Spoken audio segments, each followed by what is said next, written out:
À seulement 20 km de Port Vila, la capitale, mais à des heures de 4x4, Green Hill, à Teuma, perché à l'intérieur des terres des Faté.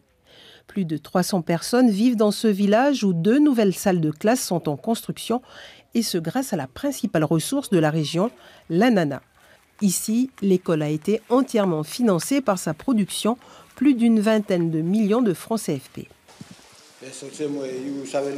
Grâce à notre production d'ananas, nous avons pu développer notre village et lancer en 2008 la construction de cette école pour nos enfants. Ils sont environ 200 élèves de la maternelle au CM2. Non loin des habitations, les champs s'étendant sur plus de 140 hectares regorgent d'ananas toute l'année. Ici, les 35 agriculteurs répartis sur 2 sites ont constitué une coopérative afin de mieux écouler leur production. Chaque planteur compte entre 600 et 900 000 pieds et peut récolter 200 tonnes par mois. Une partie de la production sera écoulée au marché de Port Vila. Le transport nous coûte assez cher d'ici pour aller au marché. Un voyage comme ça peut nous revenir à 10 000 vatous. Et quand c'est la pleine saison des ananas, on peut faire 5 à 6 voyages par semaine. L'ananas est devenu un fruit en or pour ses habitants.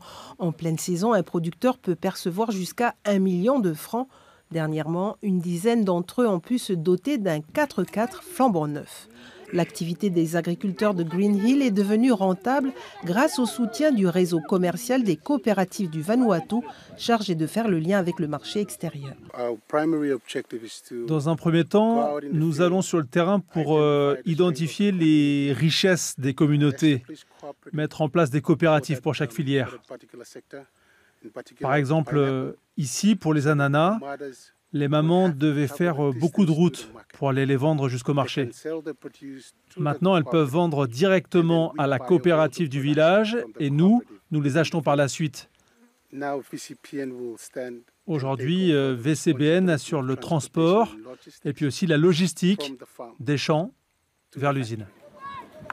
L'ananas de Green Hill est tellement juteux que même le bétail du village en raffole. Acheté chez le producteur à 94 francs le kilo, il finira dans les broyeurs de Fine Food, une usine de transformation à 30 km de là. La particularité du jus d'ananas du Vanuatu est que ça ne contient ni colorant ni sucre ajouté, c'est sa couleur naturelle et son propre sucre, tout ce que contient le fruit. Du jus, mais aussi des tubercules surgelés, manioc, taro, toulouk, mis sous vide ou encore des travers de porc. Fine Food possède plusieurs produits exportables en Nouvelle-Calédonie. Jusqu'à aujourd'hui, c'était difficile pour le Vanuatu d'exporter en Nouvelle-Calédonie des produits frais ou surgelés. Ce que l'on fait dans cette usine, c'est que l'on met nos produits sous vide, dans une poche comme celle-ci. Ainsi, on peut les conserver maximum 2 à 3 ans.